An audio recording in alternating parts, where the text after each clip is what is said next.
আপনি কি জানেন হনুমানজির আরও 5টি ভাই ছিল যারা রাম রাবণের যুদ্ধে অংশগ্রহণ করেছিল? চলুন তবে আজ জানি হনুমানজির 5 ভাই সম্বন্ধে।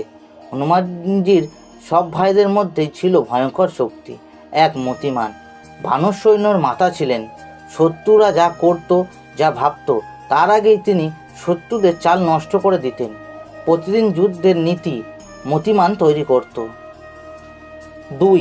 শ্রুতিমান, এমন এক জাসুস যে তিনি শুনেই বলে দিতেন কত সৈন্য, কত হাতিয়ার, শত্রুদের পরের আক্রমণ কেমন হবে। শত্রুদের প্রতি আক্রমণের যাওয়ার আগে থেকেই জানত শ্রুতিমান। 3. গতিমান, এত তার শরীরের গতি ছিল, কিছুক্ষণের মধ্যেই যুদ্ধের নিয়ম বদলে দিত। কিছু তথ্য পৌঁছাতে হবে, হঠাৎ শত্রুর ওপর আক্রমণ করতে হবে, সবার আগে গতিমান যেত। 4.